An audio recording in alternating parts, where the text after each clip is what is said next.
ओ फैसनदार भैया चढ़ जा तू कार पर। ओ फैसनदार भैया चढ़ जा तू कार पर। जाकर उतरना भैया ससुर जी के द्वार पर। जाकर उतरना भैया ससुर जी के द्वार पर।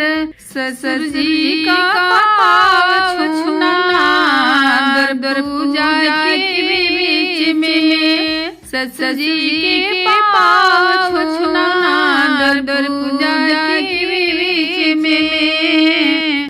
ओ फैसनदार भैया चढ़ जा तू कार पर। ओ फैसनदार भैया चढ़ जा तू कार पर। जाकर उतरना भैया ससुर के मड़वा में। जाकर उतरना भैया ससुर जी के मड़वा में। सासू को पैर छूना मड़वे के बीच में।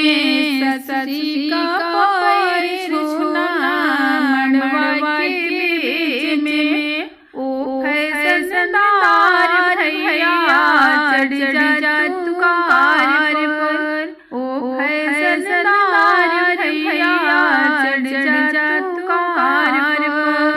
जाकर उतरना भैया दुल्हन को हमार में। जाकर उतरना भैया दुल्हन के हमार में। दुल्हन को लेकर आना नड़िया चढ़ाई। दुल्हन को लेकर